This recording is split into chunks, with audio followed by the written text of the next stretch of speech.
क्या करते हैं तो सनातन खतरे में है, राम रहमान का चर्चा करते हैं। ये चर्चा नहीं करते हैं कि हमारा नौजवान कैसे भेड़ बकरियों की तरह ट्रेन के टॉयलेट रूम में, लेटरिन रूम में, फर्शों पर सूत के वह जामनगर, गुजरात, हैदराबाद, चेन्नई, बेंगलोर, चंडीगढ़, पंजाब, हरियाणा जाता है, लखनऊ जाता है और उधर से बदले में उसका लाश आता है। नई नवेली दुल्हन का मांग का सिंदूर उजड़ जाता है, बूढ़ा माँ बाप का गोद सुना हो जाता है। अगर मैं आदमखोर विधायक कहूँ तो मुझे अपराध नहीं है इन शब्दों में कहने के लिए, ताकि हम लोगों ने 15 साल से आपको एमएलए बनाया और आपने हमारे नौजवान भाइयों का खून का प्यासा है। लगातार आप जो है हमारे नौजवान भाइयों का लाश आ रहा है। और लाश किसका आता है पता है? कोई सिंह जी, शाही जी, देव जी, दुबे जी, चौबे जी, शुक्ला जी, त्रिपाठी जी, पांडे जी, झा जी, तिवारी जी का आता है क्या? आता है दुसाद का, चमार का, भूया का, गणेरी का, कोयरी का, कुम्हार का, लोहार का, नुनियार का, जसवाल का, सुंडी का, तेली का, अंसारी का, दर्जी का, खलीफा का, मोइन का, मदारी का।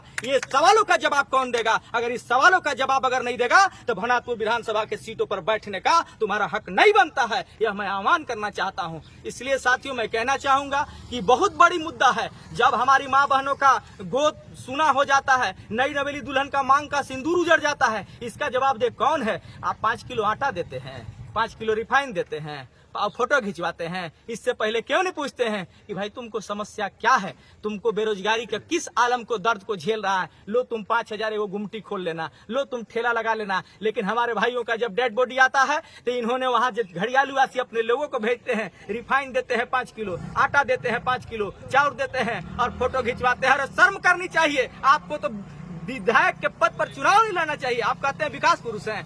मैं सच्ची पत्रकार भाई आप लोग से पूछना चाहता हूं, जो विकास पुरुष होगा क्या घर में अभी दरवाजा बंद करके सो जाएगा? उसको वोट मांगने की जरूरत पड़ेगी क्या? लेकिन रात दिन डाका डाकी कर रहा है, कोई ई बाजा लेके, कोई ऊ डीजे लेके, कोई ऊ गांव में, कोई ऊ गांव में। लगातार विकास पुरुष का यही है। विकास पुरुष जो होता है वो वोट नहीं मांगता है। नितिन गडकरी साहब को देखिए, वो वोट नहीं मांगने जाते हैं, लेकिन ये कहता है कि हम विकास पुरुष हैं। हर शर्म करना चाहिए। ऐसा विकास नहीं चाहिए। अगर विकास किए होते तो घघरा माइंस चालू होता, विकास किए होते तो तुलसी रामर माइंस चालू होता, विकास किए होते तो एशिया का सबसे बड़ा क्रेशर प्लांट चालू होता। ये विकास कहने के लिए नहीं है, लेकिन दोनों भाई कभी पावर प्लांट, कब सीमेंट फैक्ट्री। हम कहना चाहते हैं आप लोग से पत्रकार भाई, ये चूरा कूटने वाला फैक्ट्री और क्या बोलते हैं कि प्लांट और मिल भी नहीं गाड़ सकते हैं। यह मेरा वादा है। इसलिए मैं ये डर से कह रहा हूँ, नौजवानों का डर इस कदर झलक रहा है। मैं गांव में जा रहा हूँ, अपार समर्थन मिल रहा है। किसानों के खेत में पानी नहीं पहुंच पाया,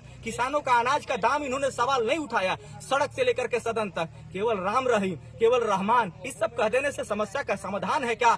आपको मूल रूप पर जाना पड़ेगा। हम आपसे पूछना चाहते हैं साथियों, आप लोग पत्रकार भाई सभी प्रत्याशियों से बयान लेने का काम करते हैं, लेकिन यहाँ भारत जो है कृषि 90% कृषि प्रधान देश है, लेकिन किसानों के सवाल पर कोई एग्रीकल्चर का विश्वविद्यालय इन्होंने नहीं किया, कोई जो यूनिवर्सिटी, जो अनुसंधान केंद्र नहीं किया, जो उन्नत किस्म का खेत से हम लोग अनुपजा करके किसानों का हक अधिकार को हम लोग दिला सके। किसानों दर दर भटक रहा है। किसान का जो है खाद आज इतना महंगा है, फर्टिलाइजर दवा इतना महंगा है, बीज इतना महंगा है। ये इस सवालों पर ये चुप रहते हैं। जय श्री राम, जय श्री राम कह देने से समस्याओं का समाधान